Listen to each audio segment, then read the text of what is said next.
Oh hey, it's me again with another installment of videos I put on the internet. Um, this one's gonna be particularly weird. Not that every single thing I do isn't already particularly weird. But I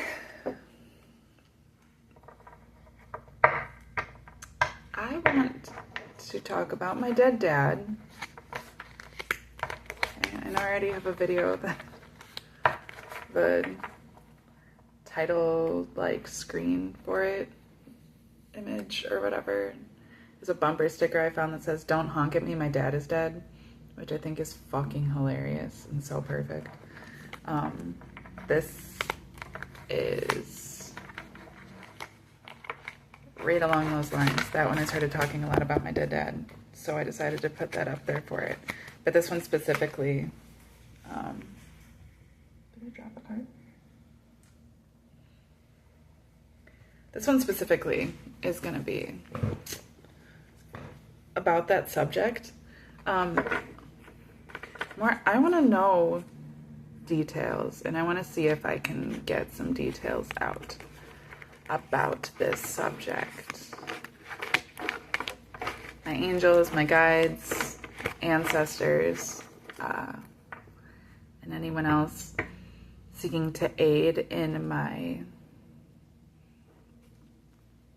highest good. I don't want any confusion. I don't want any misinterpretations. Obviously, that's very easy to do, especially when I have preconceived notions of things. But what I would like is to be able to kind of remove all of those preconceived notions and really find the truth about things. It's particularly hard because of all of the things that I've been told and taught already, and come to believe. But I just don't feel that what I've been told is the truth. And so in that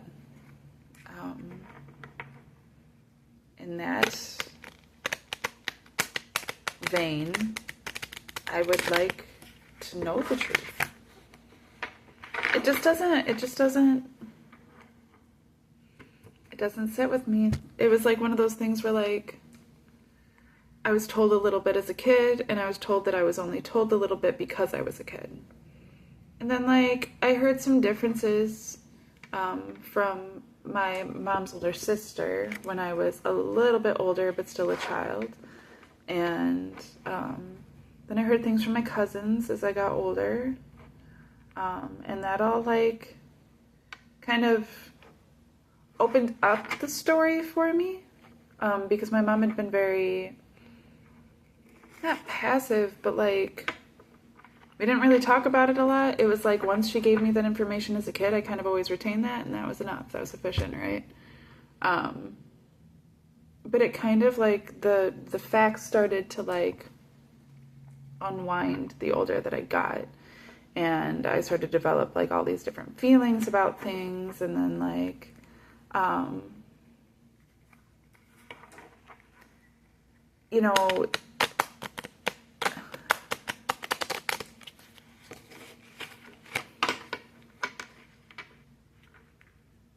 there's just a lot that went into me having feelings about things. And then it was being raised with my mom and my stepdad and experiencing them, and then hearing things about them as I got older started to change my concepts as to well, what was really going on back then, sort of deal. And now I'm at a point where okay, when it comes to general tarot readings, and why when I'm doing this, it is personal, it is for me, and I'm not trying to give specific details of people's lives as if I know shit, and I'm not pulling shit out of the tarot in order to give people very specifics about their life. I mean, it's not like people are paying me for this. This is just for me, right? This is just I said, it's like arts and crafts. So I'm not normally pulling very specific details out of things this way.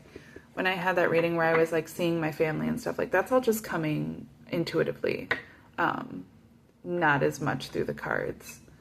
But what I'm asking for is for direct messages through the cards this time. Not a general reading, a very personal reading. The rest of these have been general, and I've been able to kind of make these generalized statements of my, opinion of the world and different stuff like that, and hopefully been educational to some degree. This is more just personal. Videotaping it because I guess that's just been my habit. I don't know. It feels necessary. I guess maybe I can go back and look at it. I may or may not post this one. I probably will because I tend to say things in each video that then I refer to in the next video. If I don't post them, then you have no idea what the fuck I'm talking about. This one is very personal. And this one, I'm not looking for, you pull whatever. You can pull whatever you want out of it. Okay, but I'm not particularly trying to pull anything out of it aside from... I'm not pulling anything out of it for anyone else but me.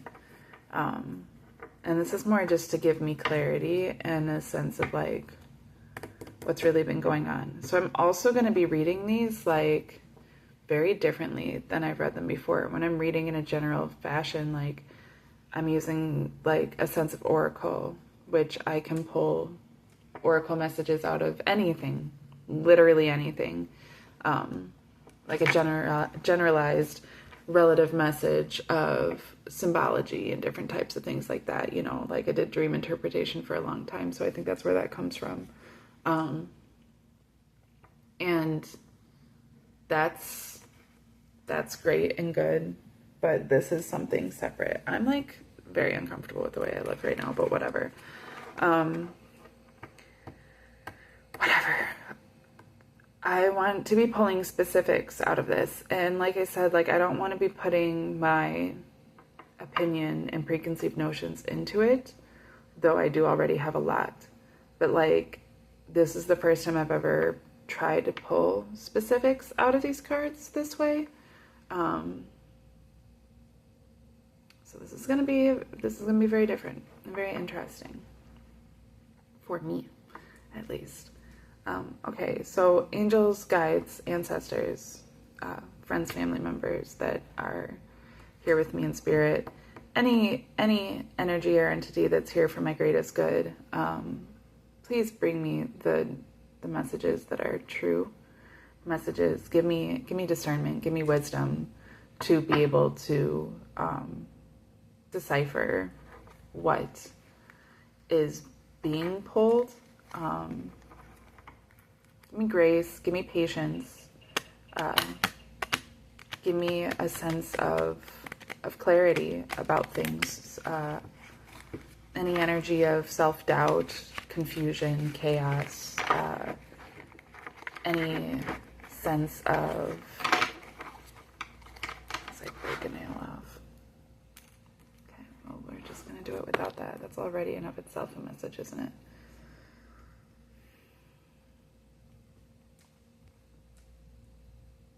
There's a really super heavy, weird vibe going on right now, and I don't like it. I don't like it. It's been really sticky on me all day, and I've been trying to shake it and just kind of trying to ignore it because I don't even know how to shake it. Feels like a big fat fuck sitting on me. It feels not nice. It feels very not natural. It doesn't feel like something that's supposed to be happening. It feels like somebody's trying to put a very specific weight on me to have me feeling some type of way. There's been a lot of random self-doubt and fears and stuff that have gone through my head that I've had to been what the fuck, where is this energy even coming from? Yeah, please block all of that.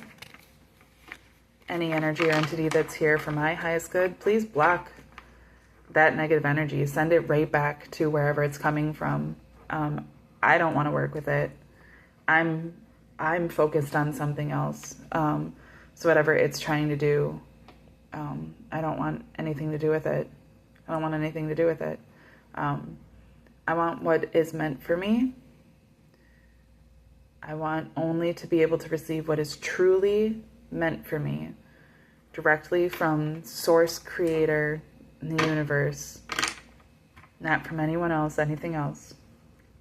I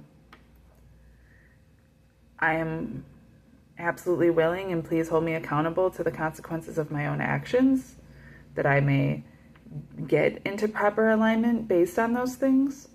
But please remove any of these alien type energies that are alien to me, that are not in alignment with me, that are not part of my destiny.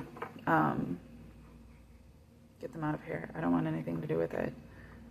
All that weird, negative, chaotic energy, please block completely. Like, I don't want to have to keep asking for protection from these things. I don't want to have to keep returning to sender. Don't let them even come near me. I shouldn't have to return it. I shouldn't have to turn the mirror. I'm busy doing something myself. I'm very busy trying to worry about my own life and my own things, and I'm not harming anyone, and I'm not interfering with anyone else. So please don't let anybody else interfere with me or harm me or try to dissuade me or distract me from what it is I'm trying to do. I want the truth. I deserve to know it. I'm not asking for anything about anybody else's life that doesn't directly affect mine. I'm not asking for the tea. I'm not asking for gossip. I'm asking for the truth. Like, I want the truth about my experience. I want the truth about what's going on behind the scenes in regards to me. You know, I'm not trying to play puppet for anyone else. I want to see the master disguise behind the disguise. I want to know the truth. That's what I'm looking for. This is the way that I'm going about asking for it. So please reveal the truth to me through these cards and through this reading. If that can't be done, give me the discernment to know that, to be able to discern that. Give me wisdom, give me patience, give me strength, give me grace when doing this reading. But mostly wisdom and discernment to be able to know what it is that I'm pulling and to be able to get the clarification that I need. Please give me the messages that I'm looking for, and let me not shy away from them, and let me be able to process them easily so that I can create a full picture of what's gone on and what's going on and what I can do about it or should be doing about it. Okay. So I want to start from the very beginning. I want to know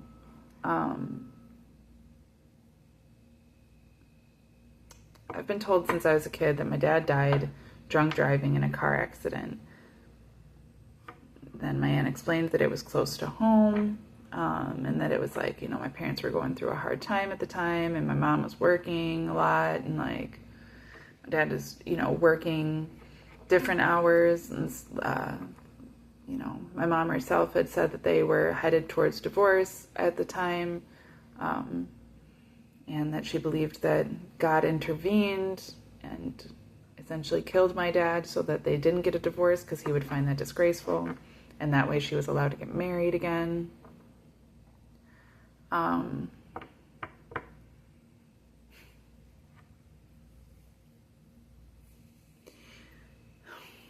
Okay, the thing is that to me, it really seems like it's just a bunch of fuckery.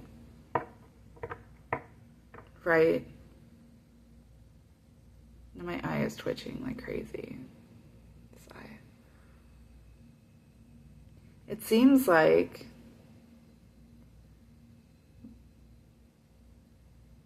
what I've thought for quite some time now is that my mom and stepdad were involved in some type of cahoots with each other where they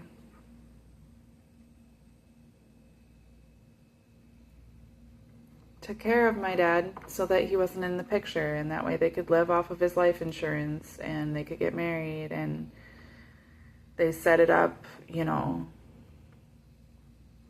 It was all like about money and power that way. And my mom and dad weren't doing well to begin with. So, you know, and I just always found it ironic that, like, my stepdad worked at the same company my dad worked at, where my real dad's best friend worked there and introduced my mom to my stepdad. I just feel like there's a lot going on there. Can I maybe get them as archetypes, the four of them as archetypes, and then maybe we can get clarifiers under them to better understand? If we can lay the reading out that way, that would be helpful. So I would like my mom, my stepdad, my real dad, and my uncle. Okay.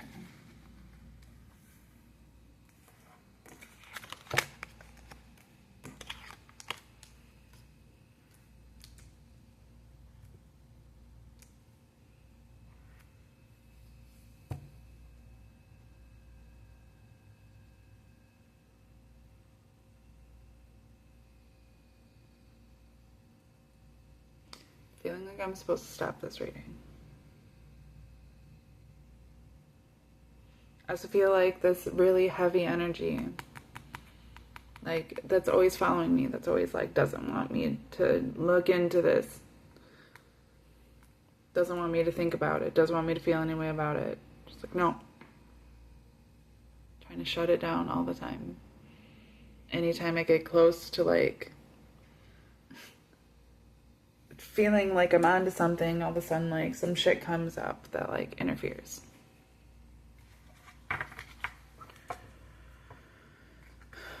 Okay. My mom came up as the Tower. Upright. My stepdad came out as the Page of Wands in reverse.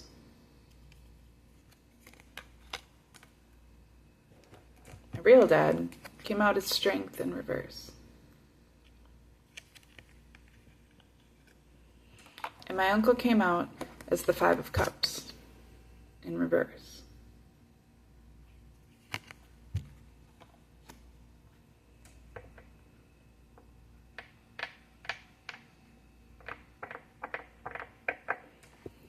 I would like some clarifiers for all of these cards. First for my mom, and I'm only going to take cards that are face down so that I can put them underneath the card. So please give me several cards. You can give them to me one at a time. Face down is clarifiers for my mom in this reading. Keep turning cards over. I need the cards to be face down, please. Thank you. Thank you.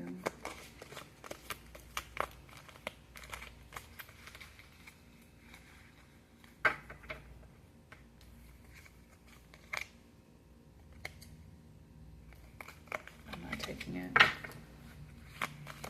Any more for my mom? Okay, we will stop with that.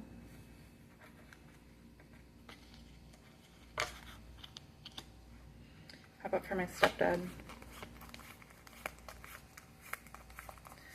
It's telling me that I have to wait. Do my mom first. Okay. They might have cards that are the same. Okay.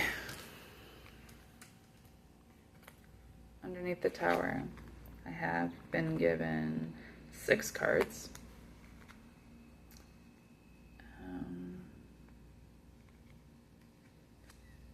The Moon in the upright, the Queen of Pentacles in the upright, the Hanged Man in the reverse, the High Priestess in the reverse, the Nine of Swords, Eight of Swords, 5, the Eight of Swords in the upright, and the World in the reverse.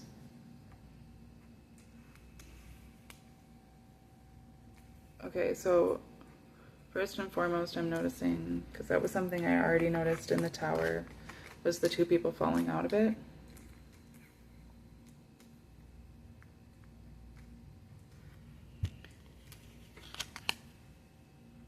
I'm noticing that this person resembles the Hanged Man. Now the Hangman came in reverse. In the Tower card, he is upside down. In fact, I suppose both of those, either of those people could be the Hanged Man.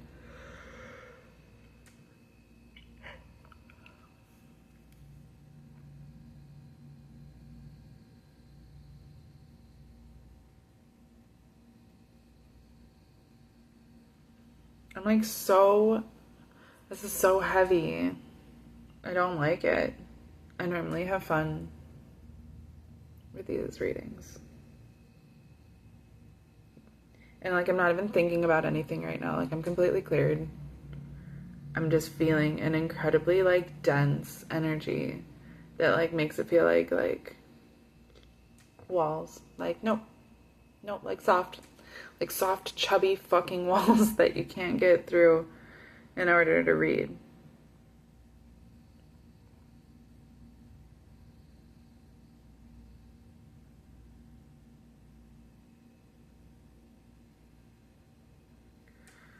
So I'm gonna rearrange these.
I put the swords at top, which is generally a negative card, but like, that's exactly how I'm feeling. I mean, fuck, it's me. Blinded and bound, surrounded by swords. Trying to figure out the truth.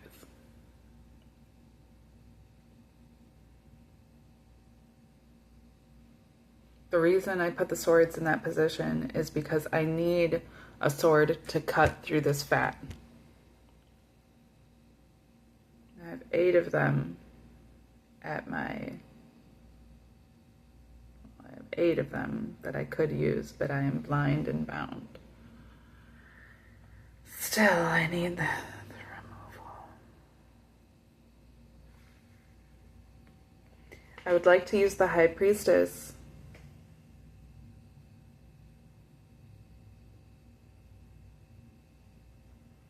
My initial thought would be to use the High Priestess. My initial go-to in myself would be to use the High Priestess to remove any blinding and binding. However, the High Priestess is well positioned here. although she's in the reverse, I have the moon above her in the upright, and both of them have towers. Both of them have 2 towers on either side. She also has the moon at her feet, and the moon is up top here. The moon is the entire card. So I know that this is the right positioning. So what my second thought then was to take the binds, the cross binds used on the Ouroboros wreath around the world. Those are 2 wreaths tied together. So we're alchemizing, being blinded and binded. And we're binding the 2 wreaths.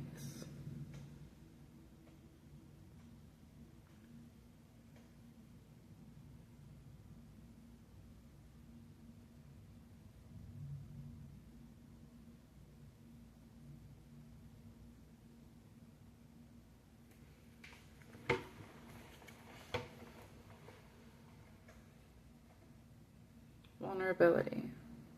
Being able to be vulnerable. Wow, that immediately makes me want to cry. Okay.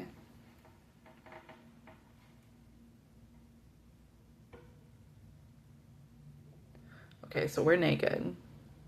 We're not covered. But we're safe because the very things that were used to blind and bind us have now been used to bind a protection around us that doesn't exist in the cards.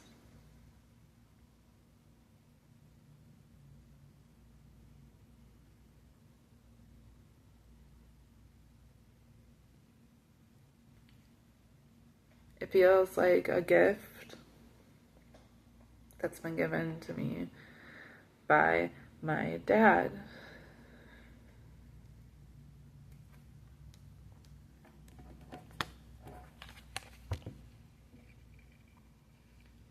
And I noticed that in the Strength card, even in the reverse, she has a wreath wrapped around her that comes down, and she also has one on her head.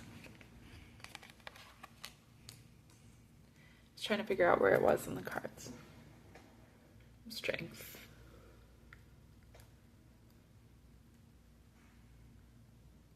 Around my waist and coming down, hand on my head. I'm protected.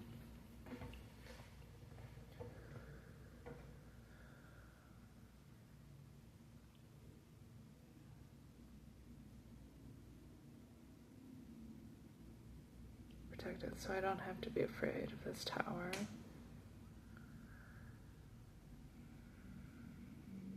The tower was wearing a crown that has been clean knocked off because of the lightning bolt. The Queen of Pentacles. It's the only other one with a crown, and she's right here in my mom's reading.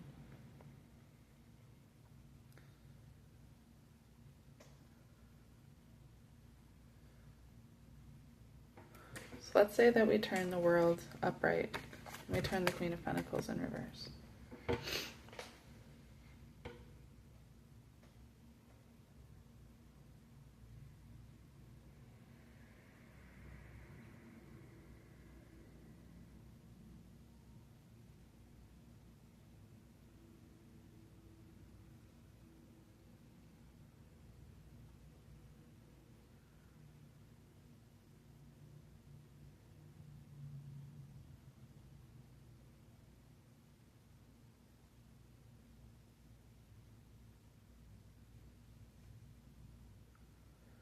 Feeling like the High Priestess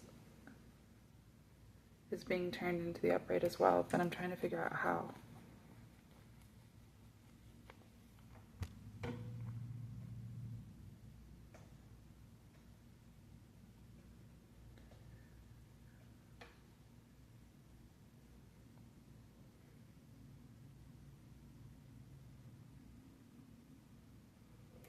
Oh, so we're putting the swords in reverse, okay.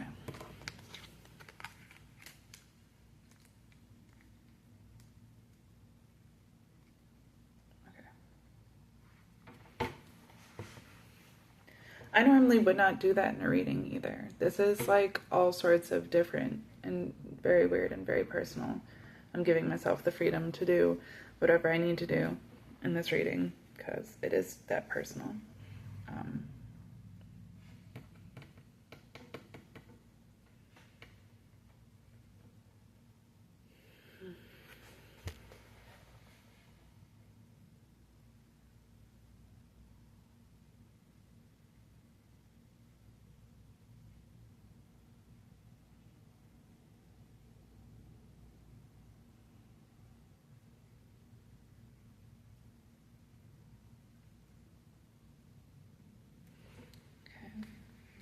I'm able to move on. So just put these underneath. Overbuy. Okay, can I have some clarifiers for my stepdad also? I'm only going to take ones that fall face down.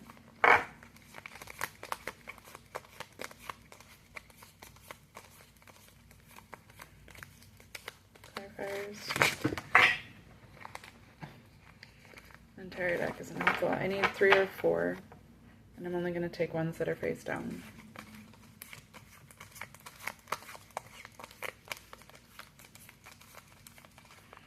They can come out at once, they can come out all separate, whatever it takes.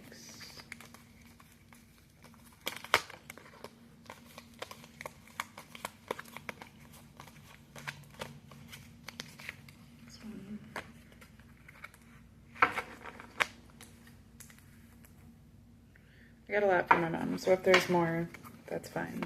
But please give it to me face down.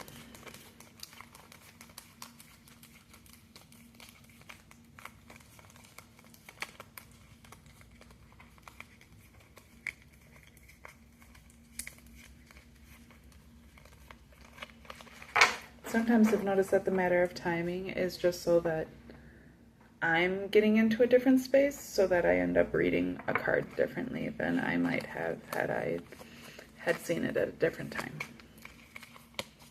So I'm being patient. I would like at least one more, if not a couple more, for my stepdad.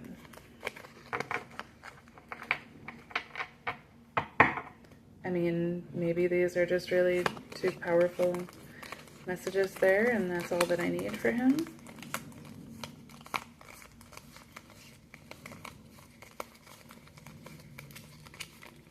These are just, they're not wanting to talk. Like, the initial thought was like, well, maybe he isn't as involved. Maybe he was just like the one to do certain work or whatever, be the certain person. Really, it's between these other people, but I'm thinking that he's just the stubborn one that doesn't want to talk. Everyone else is a little higher in their emotions and a little more expressive. He is the one that is blocking everything. He came in to my life, just started blocking shit. Day 1.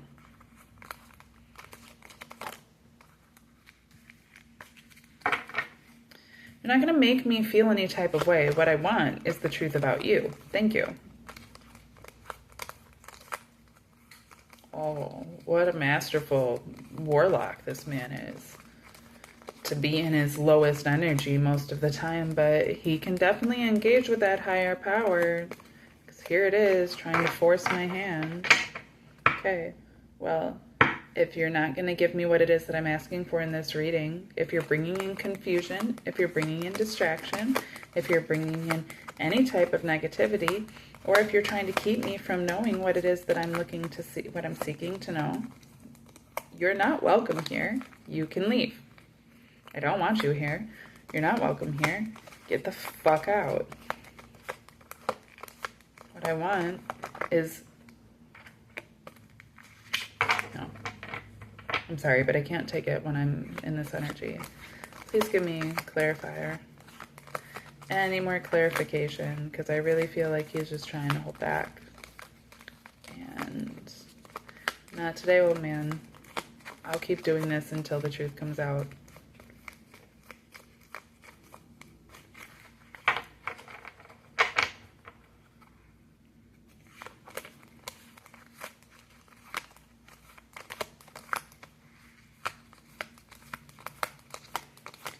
Clarification about my stepdad.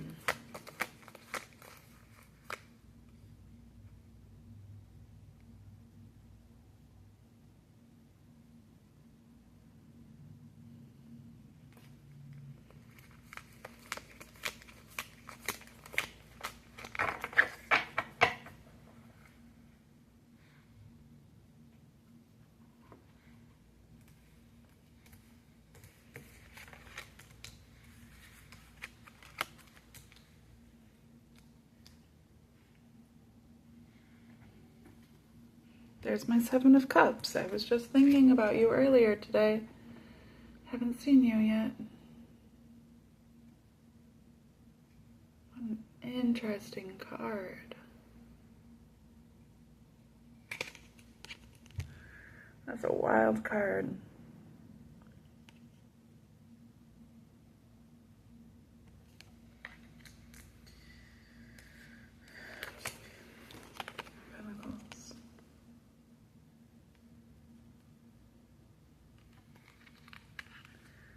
Got the Five of Wands on its side and the King of Wands on its side. Already, it's just what I was fucking saying.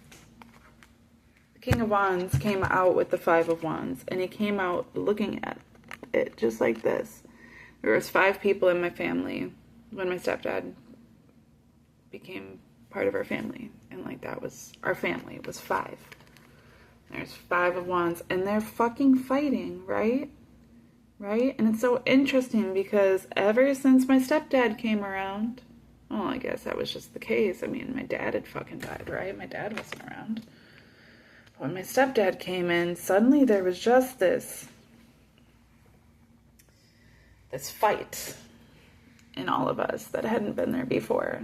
You know, I've made good on it, and I've done good with it, but the truth of the matter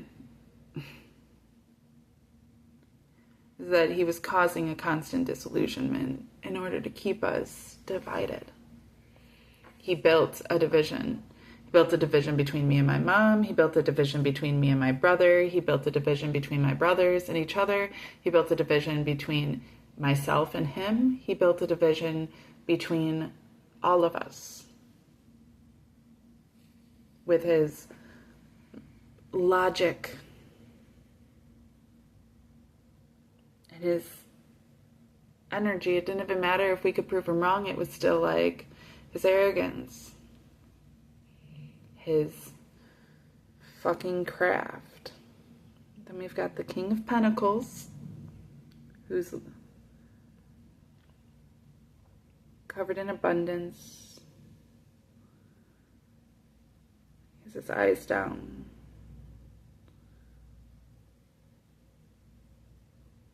He's actually looking at his wand instead of his pentacle.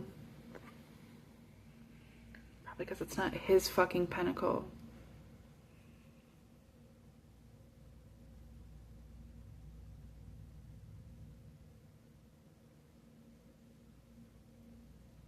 And the Seven of Cups, but like, that's the disillusionment, right?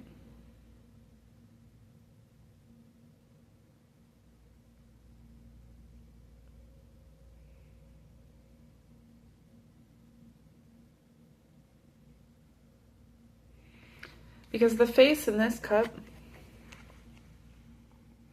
almost looks quite similar to the face on the King of Pentacles. And this face is looking at this tower.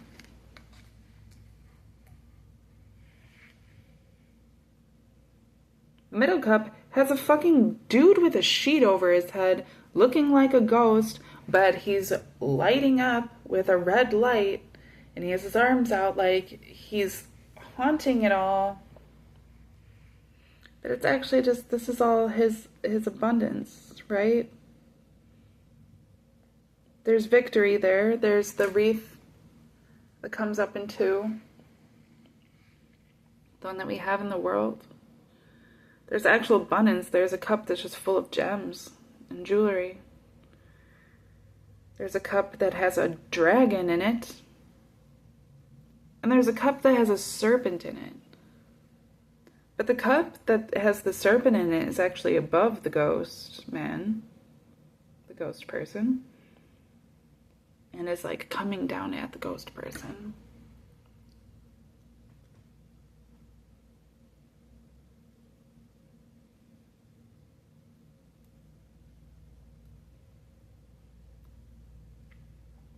What I see this as is that my stepdad saw an opportunity,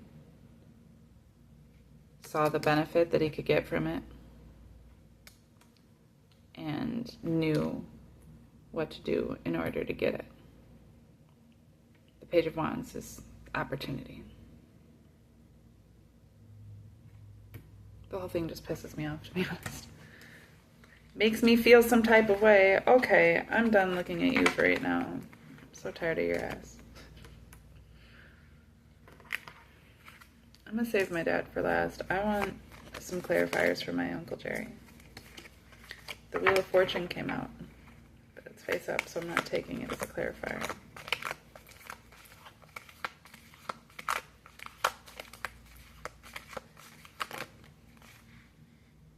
Sorry. Don't mind me. Okay, those would all be great and good. I didn't look at any of them, but they came face up, so I'm going to put them completely out of the deck. I'm not going to take them. If you can give me some other clarifiers, that'd be wonderful. If you tell me that I need to take those, I will.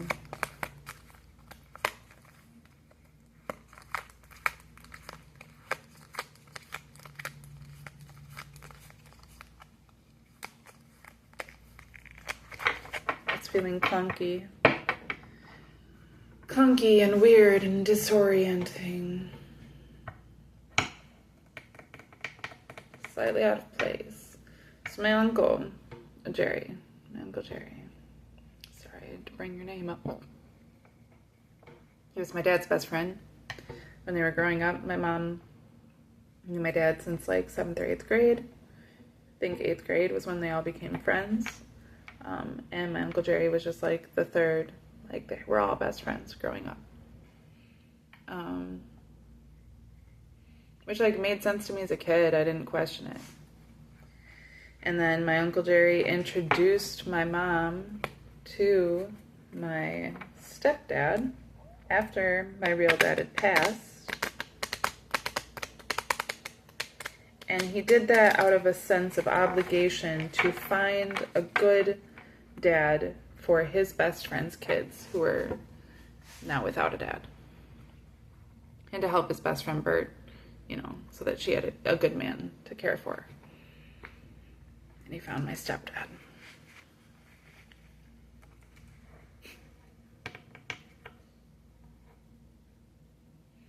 You know, and like the initial empathetic aspect of myself would like to just think that that's why, like, in part, he's always felt so... My uncle, like, is constantly, like, is, like, obsessed, not obsessed with my dad, like, in, like, that type of way. Like, he's just, like, always talking about my dad and, like, is always, like, celebrating his life and, like, always remembering his death and, like, always remembering his birthday. And, like, my uncle's the one that, like, would constantly go to my dad's grave and, like, bring flowers to my dad's grave. Like, nobody else was really doing that, to be honest. My uncle was always doing it. He loved, like, talking about my dad and, like, he just, you know, always had so much to say about my dad that way. Always the best things, too. And then, like, for me, on my 30th birthday, when I was the age that my dad was when he died, my uncle made me a Facebook page that was remembering my dad. And he added, like, all of my dad's old high school friends and stuff like that so that they could share photos and stories of my dad. so that I could kind of get to know my dad better. And that was like incredible. That was an incredible gift. That was one of the best gifts I've ever been given, to be honest. I really needed it at that time. In fact, I think that saved my life because I was feeling it really heavy, just the existentialism of it, and was not headed in a good direction. And having that page really did help. Knowing that he cared and was looking out for me that way, my uncle, really helped. So I've never had ill will towards him at all. It's only been within this past week that all of a sudden I just felt like maybe there's just so much more going on than I ever thought. And like I always had, me and my brother, my one brother, like when we were growing up, me and my middle brother were closest. We were also the ones that were trauma bonded. But like my oldest brother was always an asshole. So me and my middle brother always bonded. And we used to make jokes that like me and him were actually my Uncle Jerry's kids, and my oldest brother was our dad's son, who we were told was our dad, but that actually our dad was secretly Uncle Jerry the whole time. And like, I've always felt some sort of like resonance with that concept, not necessarily that my Uncle Jerry was my dad, not necessarily, but that maybe I just wasn't being told the exact truth, that we weren't being told the truth about those relationships or like how those things worked. My Uncle Denny was actually my dad's brother, and like he also like was technically in the picture, but no, he wasn't. He was cast off. He was an outsider, and he was an outcast because he had schizophrenia.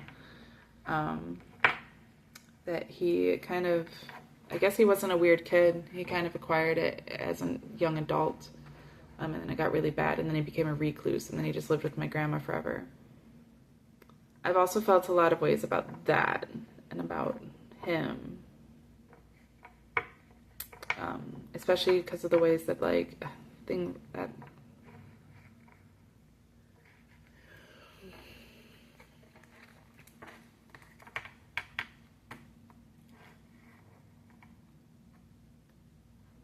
I like want to share this information. I just don't know if it's right to.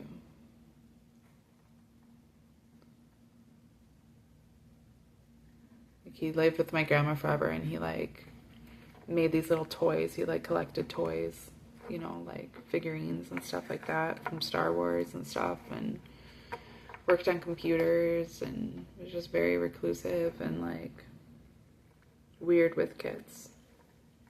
So we were kind of kept from him a lot, even though he was like always around. Like we didn't really know him well. But as I got older, I started talking to him and getting to know him. Against, like my mom didn't like that, but what was she gonna do about it? And then when I was like married, me and my ex-husband went over to my grandma's a couple different times. Like my husband would sit and chat with my uncle. Him and my uncle actually got along because of the Star Wars thing. So they would sit and pal around, and like my uncle never socialized, so it was kind of nice for him to have somebody to socialize with a bit. But it was also nice for me to be able to have the time to socialize with my grandma. And like I would write her letters and stuff when I was in Baltimore, and like me and her got very close during those couple of years prior to my parents moving into her house. And as soon as they moved into her house, like I told her how uncomfortable I was coming around because of my parents being around all the time, and she told me that she understood and that she didn't blame me. And then things got really weird. It's like I want to get into all of this stuff. I'm just feeling that heaviness again.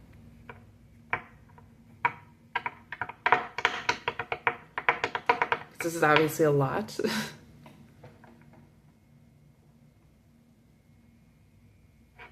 I'm gonna pause the video.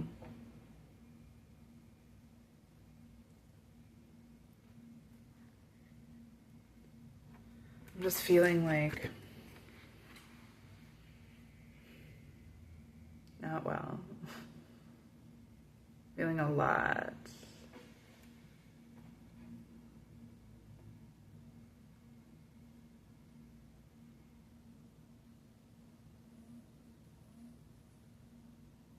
feel like there's so many people involved in this.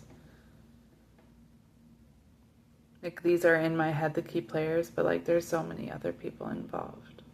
There's just so much that went on and so many different key connections.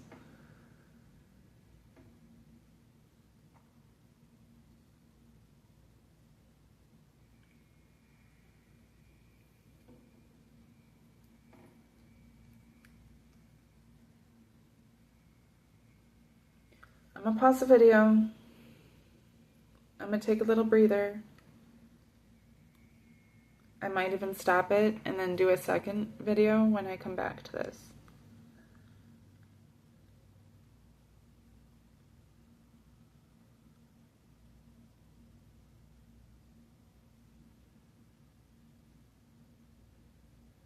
I'm feeling something for sure.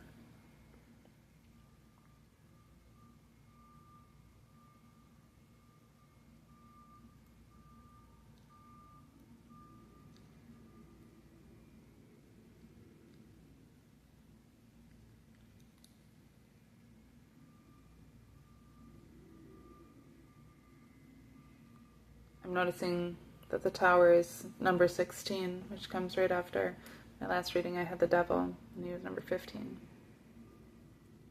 And I was wondering if there was anything after it. The tower comes after it.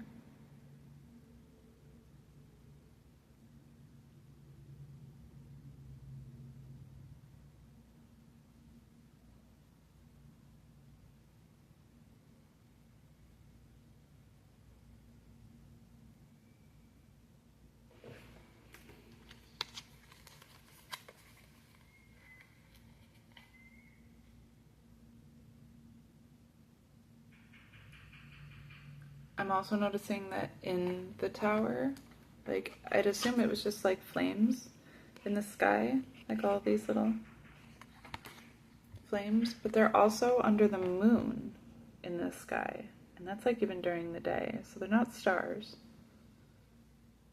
I mean, I guess the moon is out though, and it seems to be during the day.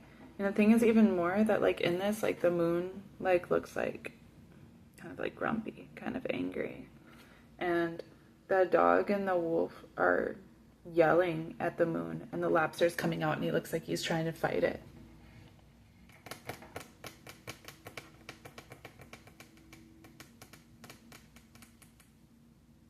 And the moon is 18. The moon comes even after that. And I wonder what 17 is.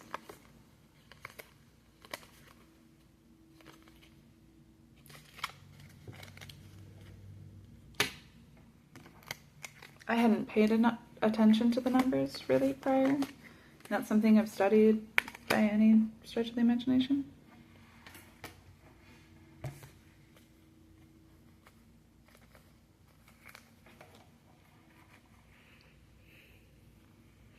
Interestingly enough, these cards that I wasn't sure if I was going to take for my uncle or not, I just noticed it.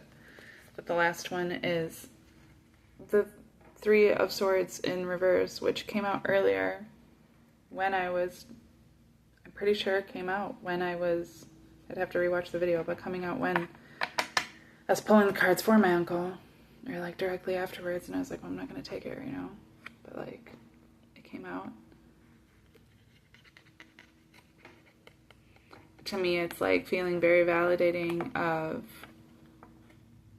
the thoughts that were going through my head as I was talking about my uncle, which is like something I don't like to say out loud because I'm not trying to shit talk him, right? This is just what's coming out in the reading. I haven't actually like determined any of these things yet. But what I was feeling was that my uncle always had a jealousy of my dad. I know for a fact my mom did. My dad was very beautiful. My dad was very enigmatic. He was very charismatic. People were attracted to him very easily. He was talented. My mom is talented. But, like, my dad just had this quality about him that, like, people just found him very magnetic, and people loved being around him. And he was very nice. He was very sweet. He was very thoughtful. He was also just, like, he carried himself a certain way. You know, I don't know exactly what his upbringing was fully like, because I know that my grandparents were separated. at some point, and when they were probably around the time that they met my mom, actually, probably around that age was when his parents had separated. But he kind of just carried himself like you didn't know what he was going through, right?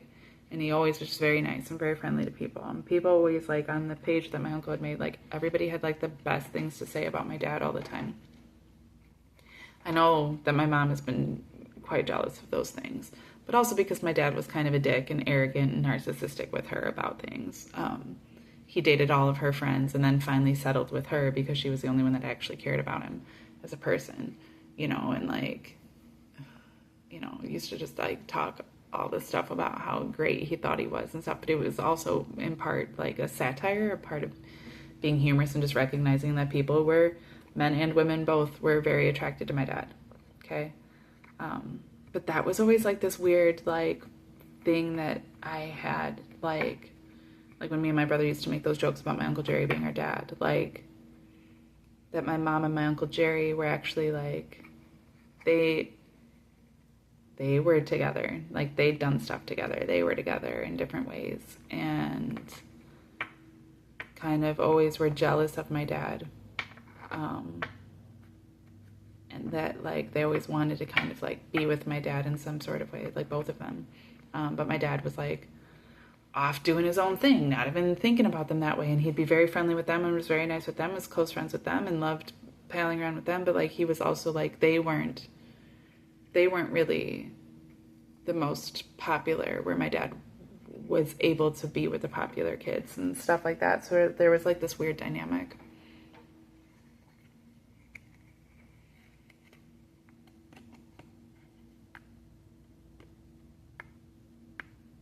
So, like, I'm not trying to be, like, negative and ominous. It's just, like, it's one of those things where, like, how ironic that my Uncle Jerry and my dad worked at the same company when my dad died. And then it was less than 2 years. It was like within a year and a half, probably within a year of my dad dying, my Uncle Jerry introduces my mom to my stepdad, who also works at that company. Apparently my stepdad never met my dad, never knew about my dad.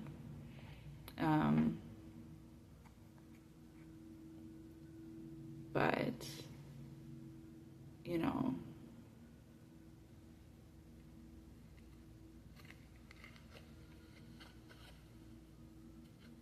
three's a crowd.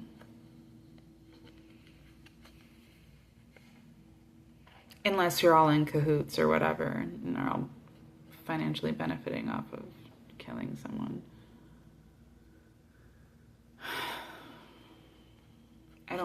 I'm not like, this is a personal reading, okay? If I put this online at all, if I make this public at all, it's just so that people can see how my readings work, and maybe to understand me better, but, like, I'm not trying to call anyone out or say anything specifically, like, this is for sure what happened and this is what I think about this person now. Like, this is all just kind of a clearing for me to get some of this stuff out.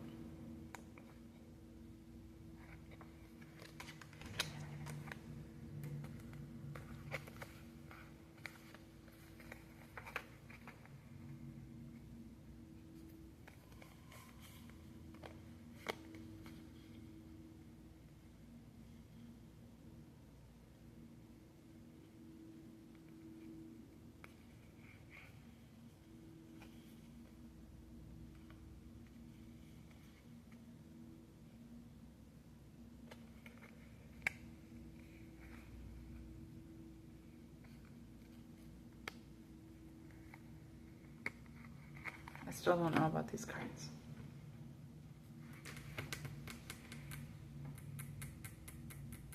I know I said I was going to pause this. I'm feeling a lot of ways.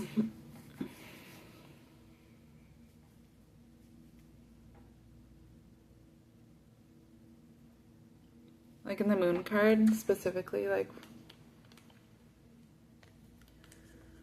when I've seen these before, even, like, anytime, because there's a couple cards where it has two dogs. Now this one is a dog and a wolf, but, like, It just reminds me of my two dogs. Every time I see them, it feels like my two girls, who both magically, who both just randomly got sick with cancerous tumors, giant cancerous tumors that came out of nowhere and passed away while at my mom's house. They had been completely healthy for all the years that I had them, even when we were living out of my car for multiple years.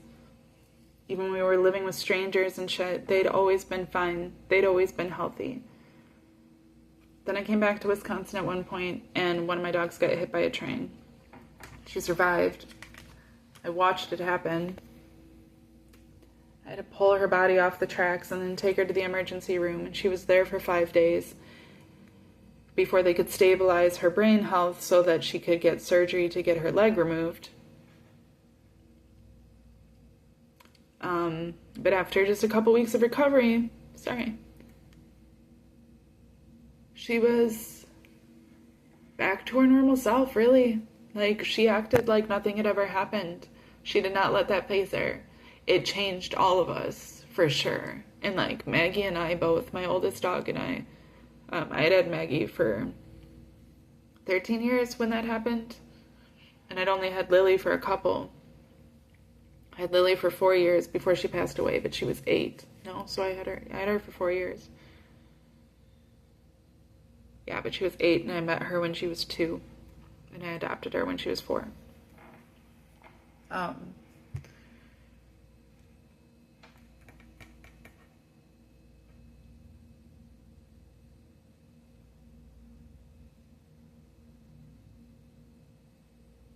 It's just so weird because they were fine.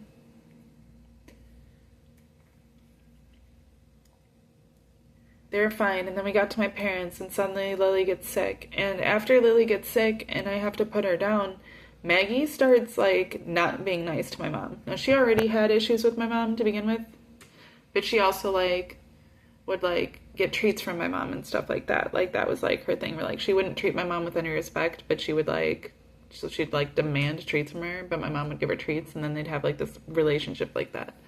And I'd always tell my mom to quit doing that to her, like, quit letting her disrespect her and quit giving her treats for it, like. But then Maggie wouldn't take treats from my mom. In fact, she tried to bite my mom right in front of me, which is not something Maggie would ever do. And my mom kind of gave me this look like,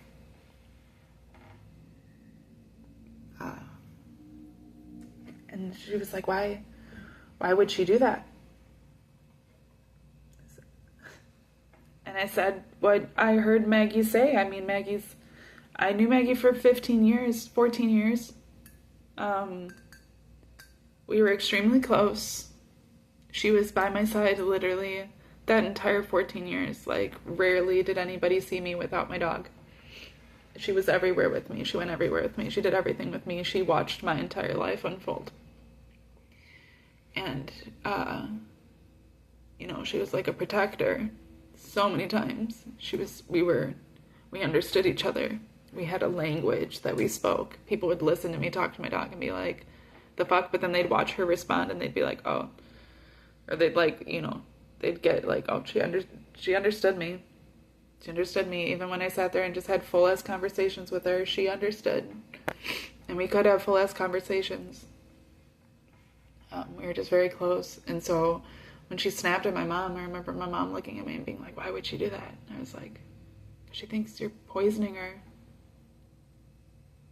My mom gave me this face like, how could you say that? But like by that time when I was dealing with my mom, like my grandma had passed away. Randomly passed away. My grandma was not unwell until my parents moved into her house. And she let my parents move into her house. My mom and my stepdad, mind you. I'm talking about my real dad's mom. But my mom and my stepdad moved into her house because they can't keep a roof over their heads. Because all they know how to do is steal money. They don't know how to do shit. My stepdad works and has worked my entire life. His entire life. But they don't know how to handle money. And instead of being responsible people, they just keep robbing anyone they can fucking get their hands on, apparently.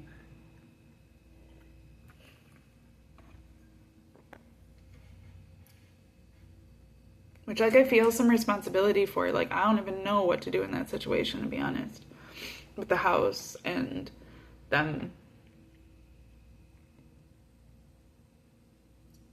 But, like, I thought my mom was trying to poison me, too. After a while. With the coffee. I would drink the rest of the coffee that she didn't finish every day.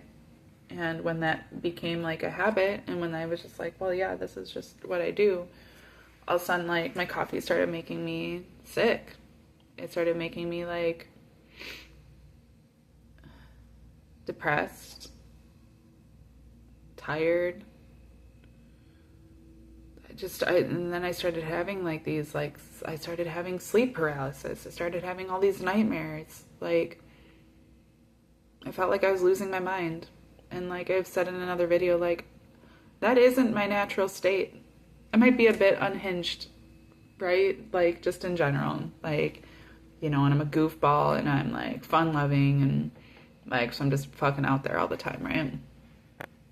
That is my natural state, yes. But being mentally unstable, emotionally unstable, is not my natural state. That's only how I feel when I'm around my mom. And only particularly when I'm, like, in the place that she lives, where she has her own, like, energy field, right? Or, like, her own sense of power.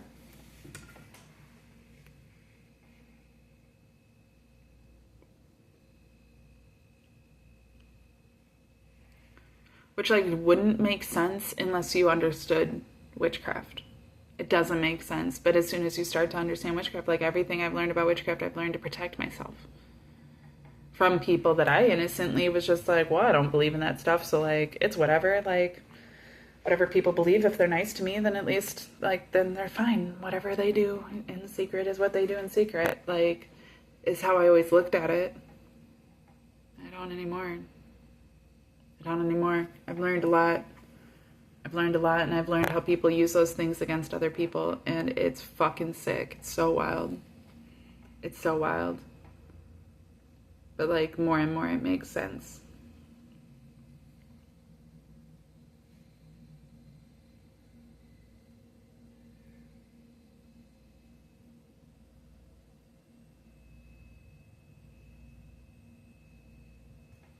Yeah, my mom ain't got her crown, her chakra. Like, she's fucking out there. My mom, I've said that the last time that I saw them.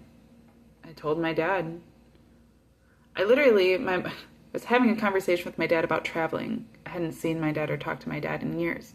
My stepdad. So, you know, I'm trying to be normal. I'm trying to just, like, have a normal relationship with them. And, like, I had been in talking to my mom for a while earlier that day. Like, there was no problems. But every single time I talk to my mom, it turns into an argument. It doesn't matter, even if there's nothing to be argued about. Like, there's nothing, we're not in a disagreement. I'm not trying to, like, state anything in opposition to what she's saying. It's just, like, this tense, crazy, chaotic energy that comes out of her, where all of a sudden she's just, like, freaking the fuck out.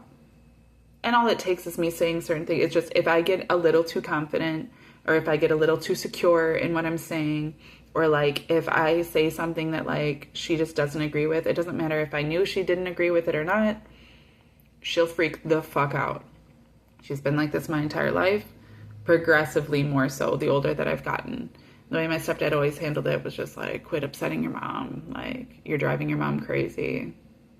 You're the one doing it. And I'd be like, you know that I'm not doing anything. And he'd be like, yeah, but, like, you know how your mom is. Just like my brother. My brother Tim would always be like that. So it was always like sorry, I don't mean to say their names, but who gives a fuck at this point? I don't know why I continue to protect and respect these people. They don't give me that. All they do is gaslight me about all of it. Yeah, well, but you know that your mom gets crazy. So, like, when she starts acting crazy, it doesn't matter if it came out of literally the blue and you had nothing to do with it. Just stop doing what you're doing so that she stops. Like, she's a fucking spoiled little child. Like, a toddler you don't want to deal with, so just give them the toy. That is not how I handle toddlers, to be clear. That isn't how I handle fucking anyone or anything, to be clear. I'm really tired of being told to do that. And that's why I don't like being around these people to begin with. Because I'm not like that. Okay? But like, so I've been having a fine conversation with her. In fact, I was like thanking her for having taken care of my grandma. It's probably what triggered her, the little demon inside of her. Because she knows she didn't take care of my grandma. She took care of my grandma.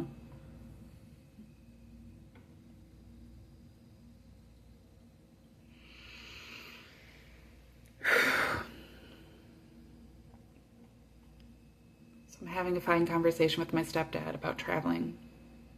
Right? He's asking me like if I went to certain places that he had been when he was in Texas or when he had been out traveling himself. And I'm talking about California. I'm talking about all these different things. And, you know, we're kind of palling around. In that 5 minutes, my mom comes in and just starts some bullshit. Like, not even part of the conversation.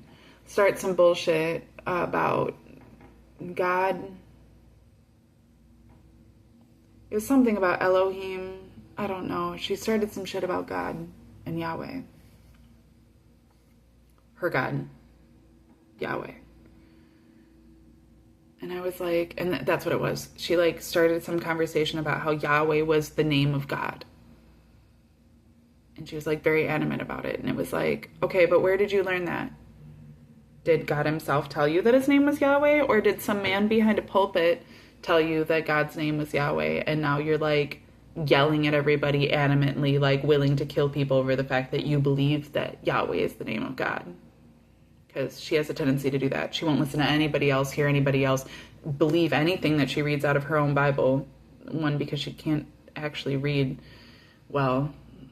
She thinks she does, but she doesn't. She's so fucking dissolute. She's out of her mind. But if a man behind a pulpit says it, it is the God's truth. It annoys everyone in the family, to be clear. Okay, we've all joked about it because we all know that this is how my mom is. I'm not saying anything new. You're just not allowed to say things that my mom doesn't like. Because that's healthy. And I don't have a problem like saying that shit back. I'm done sitting here and pandering to those things. So she starts this, that's not even the conversation we're having. She starts this random conversation about it and she's like trying to fight. And at that point, I told my dad that I was being a dick to a degree, but at the same time, I was tired of dealing with my mom masking the demon that she's possessed by. And I was like, let's all confront this right here and now. So at least we can all acknowledge that that's what's going on. So that's what I told my dad. That my mom's no longer even my mom. That she is completely possessed by whatever dark entity it is that she's been giving herself over to all of these years. And that we've been making those allowances for. And that I believe that she's completely possessed. She's not the person I knew her to be. Or that thing is, you know, just like come out into the open finally. And he kind of made this face about it. It's like, well, he doesn't even try to argue it because they all fucking know what they're doing and what they're involved in. And my mom starts freaking out. She was like, oh, you're right. You're right. I never loved you. I never cared for you. I've always secretly hated you and always secretly wanted you to die. And I was like, at least you're finally being honest and saying it out loud. And she was like, and then whatever she said after that, I don't remember what she said, but she caught herself. That's what it was. How did that even come up? I don't remember if I had said something about her befriending this dude who had assaulted me for months when I was in Baltimore, this dude, and like that was part of our agreement that he was able to assault me even to the point of death if that's what it took for me to like become enlightened. The whole game we were playing was, could I become enlightened or not, right? And he was just going to abuse me about it until I did or didn't. and was like drugging me and raping me in my sleep and shit. Whole bunch of shit that I made allowances for. And that's what he kept saying. If you could keep making these allowances, I'm gonna keep doing this shit, and you're gonna end up dying here unless you figure out how to get the fuck out of here. Like, you're an idiot. And my mom already knows about this, and every time I've ever talked about any of it, my mom just like throws a fucking fit. She makes it all about her, and I'm like, this isn't even okay, fine. After I had first told her about everything that had happened in Baltimore, like, one, because I was told by my cousin that she was told by her dad, who is my mom's brother, that she shouldn't be around me during that time of my life because I was getting off of heroin, that I'd been on heroin when I was in Baltimore, and that she didn't, my mom had told my uncle that, my uncle had told my cousin that because he didn't want her influenced by my past drug use. I've never fucking been near heroin. Okay, the closest I've been to heroin is when my brother's wife bought it and told me it was cocaine and then went and did it in a bathroom and then was fucking passing out while she was driving around with me. Okay, that's the closest to heroin I've ever been. I also had, again, my brother's wife, who is now his wife, who has been having all of his kids. When we were growing up, my brother was grooming her into becoming his wife one day. So congratulations, he did it. What a beautiful love story they have. When she started doing heroin very young, she's a year younger than me. When I was like 14 or 15, she introduced me to the guy that she was doing heroin at least with. I don't know if he was the first one or just one of them or what. But he invited me to do heroin with them one time. And I hadn't even smoked pot at this point, so I was like, okay. They made it seem so casual. And the only reason that I didn't end up doing it was because he ended up ODing. He OD'd, and then we didn't do it. He ended up dying from it, though. He didn't die that time. He died a little bit later from it. So, like, then I was still, like, had talked to him about it or whatever, and then he ended up dying. And I was like, okay. So then I just started smoking pot. The first time I ever smoked pot was with my brother's wife and my oldest brother. And they also let me drink, and they also let me do a little bit of cocaine, and they also had, it was oxy that she had mixed with the cocaine. Some sort of oxy something. I don't know, because I didn't know about drugs. I learned it all from my brothers.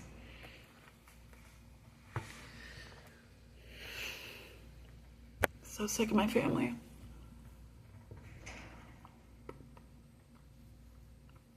I wasn't on heroin in Baltimore, but I was being drugged. I'm assuming with just what it felt like was, what is that called? The date rape drug. I can't think of it right now. Even though I had a dude that had used it on me and then raped me on it, literally mentioned the Rohypnol. I'm pretty sure that's what it was. Only because of the way that it felt. I thought I was dreaming multiple times when I woke up to the dude having sex with me. And then at one point I was clear-minded enough, I was sober-minded enough, and I like kept my eyes closed. I like looked through my eyelashes at him. And at that point I realized what had been happening, and that it wasn't dreams that I was having. It was actually happening. And it reminded me of when I was a teenager feeling those ways. And I was feeling like that was happening to me too, but I just kept putting it in the back of my head because I didn't want to think that family members would do that to me. This is bringing up a lot. This is bringing up a lot. Okay, I'm gonna at least pause this. I need to take a break. And if I stop it, I'll make a second video when I get back to it. Or I'll be back once it's unpaused. Okay, just to be clear, I'm not saying for sure that I know that I was drugged and assaulted by family members. I'm saying that the feeling of when I knew that I was being drugged and assaulted reminded me of a time when I thought that that's what was happening, and I just told myself it wasn't, because that would be crazy. The reason that I knew that I was being drugged while being assaulted, I knew I was being assaulted because I woke up to it, okay? And I could remember the other times that I was too tired to fully wake up and kind of just felt like I was in a dream and kind of just went back to bed and then woke up feeling like shit. But once I was conscious and completely aware and could see that that's what was happening, it all clicked. The reason I say that I believe it was rehypnol is because there's been 2 different times that I know that it was rehypnol, and I remember the feeling, and I could place it then back to that experience. One time was at a karaoke bar in Milwaukee, where I bought a woman a drink, and she bought me a drink, and her husband were like being weirdly flirtatious with me. And then she drank her drink very quickly. I was kind of just sipping on mine. They're like trying to get me to drink more, but I don't drink like that. I'm just not big on drinking like that. So, like, my dad died drunk driving. Like, I didn't grow up like that. And that was the thing with in Baltimore. I didn't drink. I was smoking pot, and I would like smoke a couple, like half of a bowl, and then I would leave it, and then I would smoke the rest of it before bed. And there was multiple different times where when I smoked it before bed, it made me feel like I was hallucinating. It made me feel really fucking crazy. It made me feel like different than pot does. And I thought it was really weird, and I didn't exactly know what was going on. But pot was also like the only way I really knew how to cope with my experience at the time. So I continued to smoke, and he wasn't smoking. So I really didn't think like, of course he wasn't smoking at that time. He did smoke sometimes. And then sometimes he magically suddenly wouldn't, and he wouldn't want to, and he'd be all paranoid and stuff while he was putting stuff in the pot. It's the impression that I was under, at least. But yeah, I was at a karaoke bar, and then she drank her drink very fast, and then she got fucked up. And he was like, oh, well, her husband was like, we were already drinking. She must have drank too much. We're going to have to go home. And he took her home. And after they left and I was left alone without them, because they kind of like came up to me right away once I was there, and they saw that I was by myself, and they started like singing with me and talking with me and stuff because I was at a karaoke bar. I did not karaoke that entire time. I've never karaokeed, to be clear. I wanted to, but this put a bad taste in my mouth about it. At least in fucking Wisconsin. I hate that state. They left. This dude is fucking wasted and comes up and is like trying to like, he's like putting himself on me. He's like real close to me, and he's like looking at me, fucking seeing 5 of me. He's like just like on me, and I'm like, get the fuck off of me. And I pushed him away. And then he like kept coming up to me. So I got up, took the one drink that I'd still been having. I hadn't been like partially, I'd like maybe gotten close, like a quarter of the way through this drink. Okay. I take it and I get up and I move to a different side of the bar so that he can see that obviously I don't want fucking anything to do with him. Okay. And I sit down next to this girl, and she's like, is that guy bothering you? And I was like, yeah. He's like fucking wasted. Well, then he comes up to me again and he starts doing it again. He's like, just like trying to be all over me. And I was like, get the fuck away from me. And at that point I realized that like people were looking, but nobody was saying anything. And even this girl who I had just told, like, this guy is bothering me, doesn't say anything, doesn't try to step in, doesn't do anything, because everybody in this fucking state is a coward. That's why I like Texas, by the way, too. People aren't afraid to use their guns and aren't afraid to, like, do a thing, and they'll do it right in front of your face. They ain't fucking cowards here, like they are in fucking Wisconsin, Yankee Doodleville. Anyways, So I'm pissed because I'm watching all of these people like looking at me where this dude's like straight up like all over me, like trying to put his hands on me and shit. Like where I'm like, y'all are just gonna watch me get assaulted. Nobody's gonna do shit. I've already been through too much shit. So I literally put my fucking foot on this dude and kicked him the fuck away from me. Kicked him off of me. Like put my foot up on his stomach and fucking kicked him. And people are just watching. Like, and at that point, his friend comes running up and is like, oh, I'm so sorry. Like, he's too drunk or whatever. Like, I'm trying to take him home. And it's like, yeah, take him home. Otherwise, we're going to have a problem. Like, because if he fucking comes at me again, I'm going to fucking fight him. I'm not dealing with this shit. But at that point, too, I was like, well, I don't want to be here. Nobody here is my friend. Nobody here fucking cares about me. I'm leaving. I didn't even finish my drink. Or maybe at that point, I chugged it. I can't remember. Maybe I did. Maybe I finished the drink very quickly, and that's why I felt so sick. That's probably what I did, to be honest. I can't remember if I finished the drink or not, though. Tipped the bartender, and then I left. And I was driving for maybe like 15 minutes coming from Milwaukee, trying to drive back to Whitewater, or LaGrange, where I lived at the time.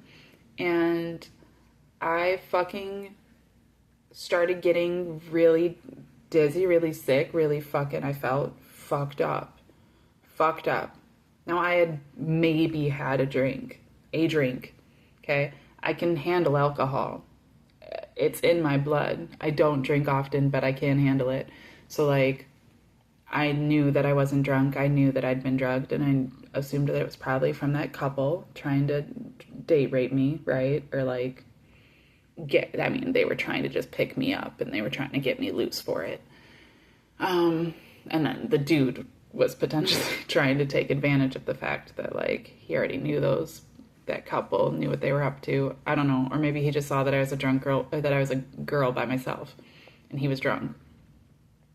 Whatever it was, I did not feel good at all, and I had to pull over. I couldn't even make it home. It's like a 30-minute drive, maybe. Couldn't even make it. I had to pull over on the side of the fucking interstate.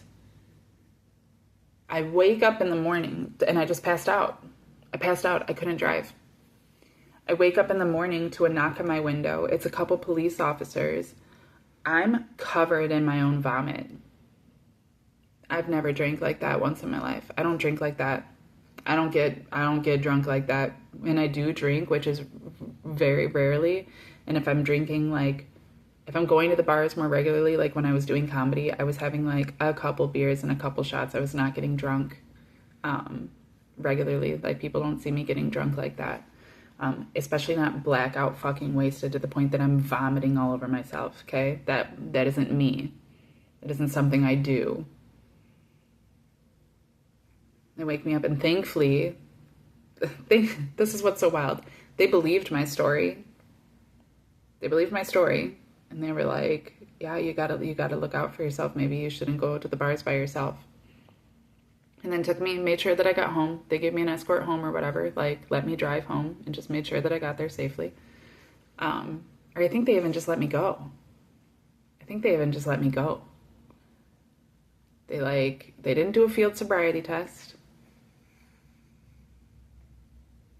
Nope. They trusted the story that I'd been drugged, and then let me drive myself home. But, like, I'm sure they didn't go and make a report at the bar. Because they don't give a fuck if people are trying to date rape people. Nobody gives a fuck. That's so wild to me. That made me very angry. And after that, I was like, I'm not going out to the bars like this anymore. I waited until I got to Texas and was doing comedy, and that's the only time. And even then, it was like because people kind of knew me. And I haven't been doing that lately either, because I can't fucking trust people. And the second time, which was actually the first time, it was prior to that happening, my friend's husband drugged me with a drink. I was already drunk. I was drunk to the point where, like, I was still standing upright. I was still able to see who I was talking to.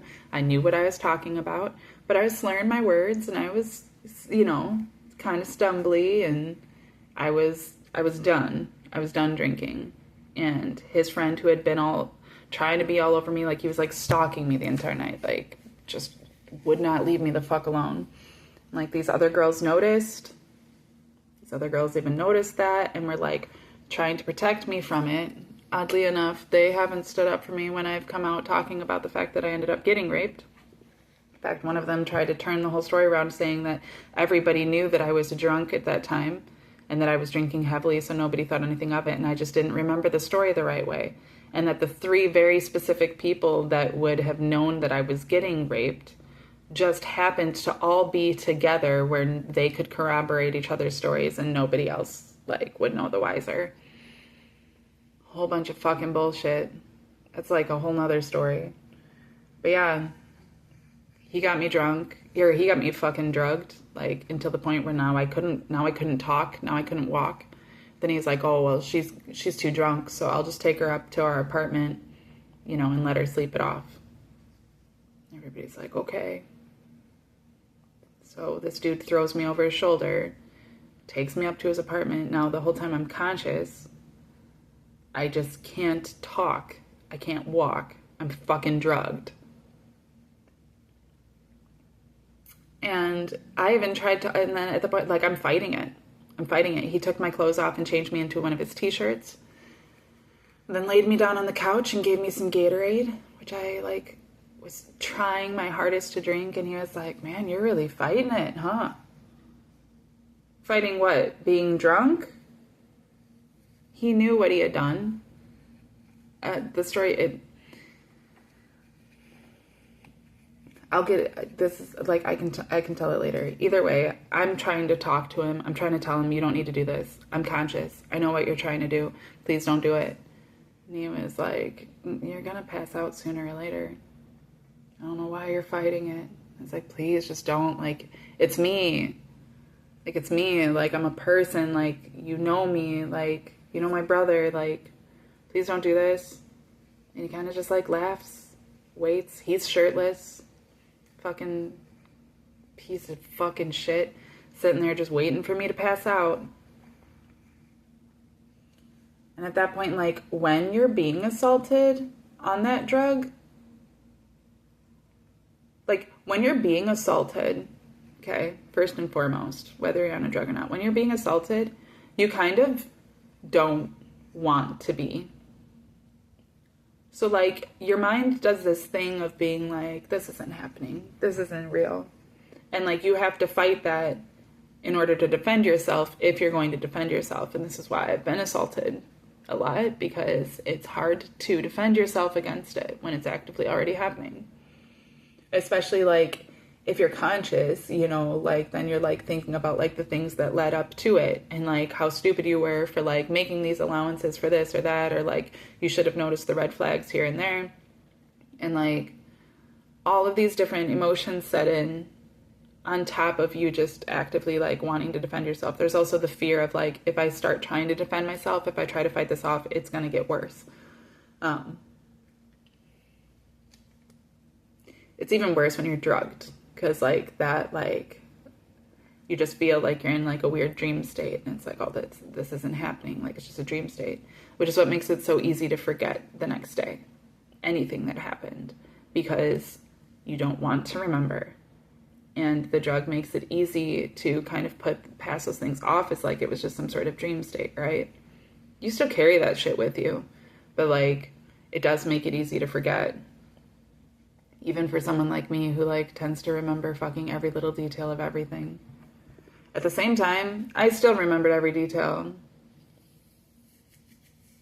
That whole shit is so fucked up. And it's so much more fucked up than I can even explain right now. But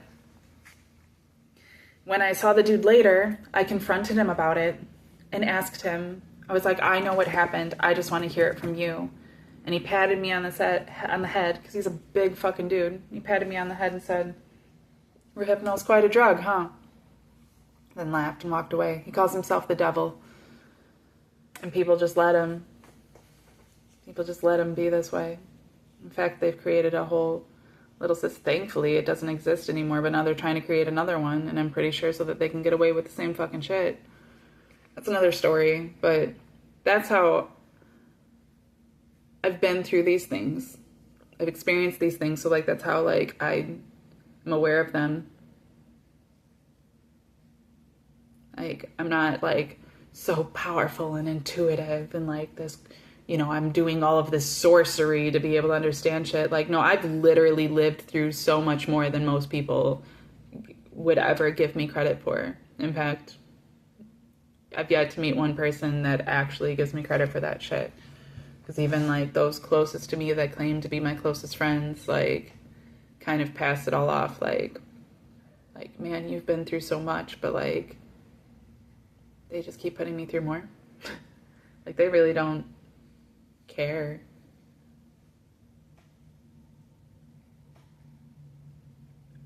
So that's all. I just wanted to correct too, that I wasn't saying definitively that I know that I have been assaulted by family members in my childhood home while growing up, or like as a teen or whatever, that I was drugged and assaulted as a teen. I just remember there being a period of my life where like I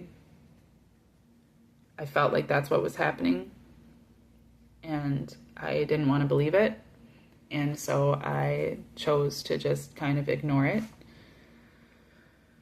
And then these other experiences happened that triggered those memories, because it was like, makes it harder to deny when like you've experienced those things and like definitively like know that that's what it was. And like so much of that stuff like will bring all of those things back, which is what makes it hard for victims too. I think when they're like initially telling a story, they're like in the trauma of it, and like I said, like your brain is trying to like close out the parts that are traumatic, right? So that you're like having to fight through that just to even be like, this is real, this is happening, defend yourself.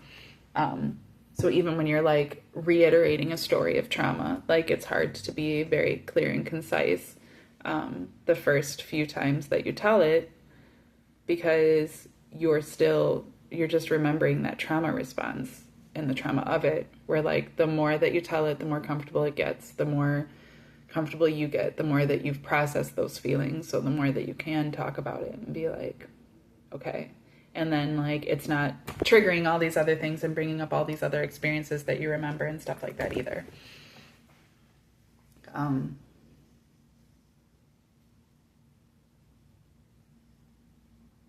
The brain is so crazy. The human brain is wild. I still don't want to do this reading, because now I'm feeling a whole bunch of ways. This is incredibly triggering. I want therapy. I went to therapy for 6 years just to be able to get where I'm at today, and I could still use another 6 years easy. I would be happy being in therapy for the rest of my life, to be honest.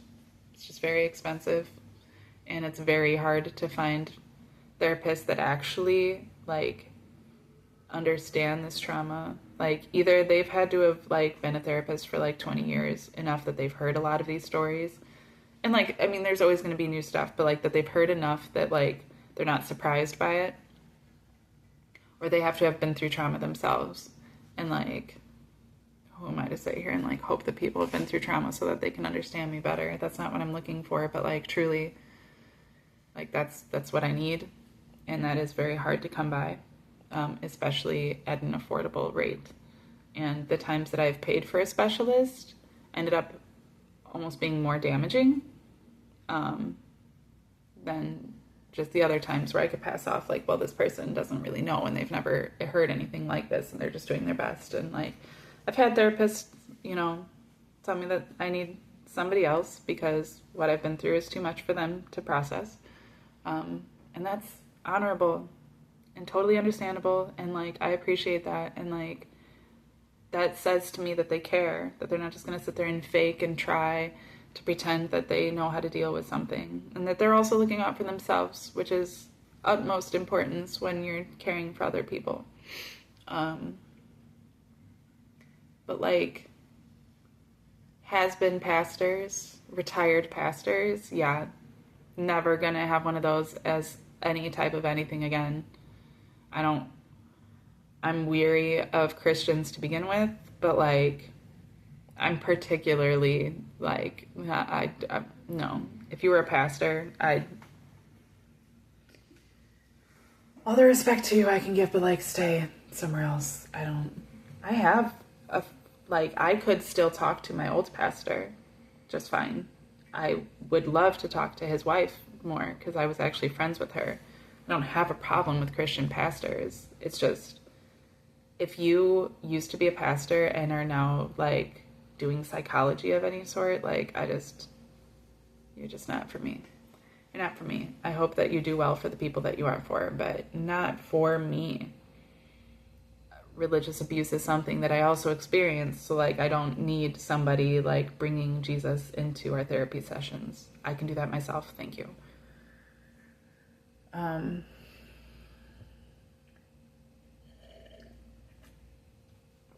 It's just hard to find good therapy. Like for most people, and like I encourage therapy. For most people, if you haven't been through like this type of fucked up shit that most people haven't been through, if you're dealing with like depression because you lost a job or because you lost a relationship or because you lost a loved one, or like the depression of like job changes, house changes, just big life changes, having children, not being able to have children, like those types of things. If you're having like an anxiety, depression because of like that type of thing, get into any therapy you can, because I think it's going to be helpful. Any therapy is going to be helpful just to give you that space to start like working through those things yourself. Those types of things can generally be worked out within oneself because they're things anybody can experience, right? It's not coming from like a super toxic place inside of your psyche or your experience, where you have to be very careful of who you're engaging with because they could add to the toxicity. It's not like that. It's like you're experiencing a normal experience, or even if it's like an abnormal experience for you, the depression, anxiety that come with it are a normal response to such an experience. And those things can be handled so much easier than you may realize. BetterHelp is probably sufficient. Like going to your local human health services and receiving just whatever type of counseling they have available for free. Probably totally sufficient, because that's what I did for the majority, the majority of the time that I had counseling. The majority of my counselors were state funded through Health and Human Services. And those people helped me so much more than I ever would have thought that they could have. It's just, I'm aware now. Like, I've been given those tools, and that's why I've been able to get where I'm at. Like, they literally saved my life. That did everything that it needed to do. I cannot give it enough credit. Those people are great, and they will help even if you have really severe trauma, even if you have all of this crazy stuff you're working with, even if it's like addiction issues or whatever type of stuff, like any type of mental illness, let them help you, because they have the resources, at least to get you moving in the direction of getting help for yourself, so that you're not just cycling through feeling like there isn't any help, right? But like I said, like I'm also at a point now where like I've talked to enough counselors that have been like, oh God, like I don't know what to even tell you about that. That's awful. It's like, okay, thank you. That's not actually helpful coming from a counselor at all. I could get that from any random person on the street, and getting it from a supposed professional is actually damaging. Yeah, that's when a specialist is required. And like I said, you just have to, it's hard. You just got to take your time finding the right person. And, you know, of course, when people are keeping you in poverty because they keep robbing you of everything, or like keep trying to distract you from different things, or keep trying to like hurt you in all these different stupid ways, like it makes it hard to focus on yourself and to put yourself in a space where you can actually start looking for the right person to help you. And, you know, it's just hang in there. Do what you can. These types of things are self-therapy for sure. And it's important. But at the same time, like, I've already, telling these stories isn't enough. Like, I need actual help with them. Like, telling the stories ends up being very triggering, and that's not what I'm trying to get into. I would like to get back into this reading. But I think I'm just going to make a second video, because I'm already almost at 2 hours. And this has just been a lot. it's just been a lot. So yeah, thanks for watching. Sorry I never make a point to make these like enjoyable to watch. I'm not sure if I will even post this one. I probably will, just for my own benefit. If I make it public though, know that this is far more for me than it is for you. My other videos I try to actually make for the general public. This has just been a total self-therapy session and an incredibly triggering one. And I will get back into it once I've taken a little breather.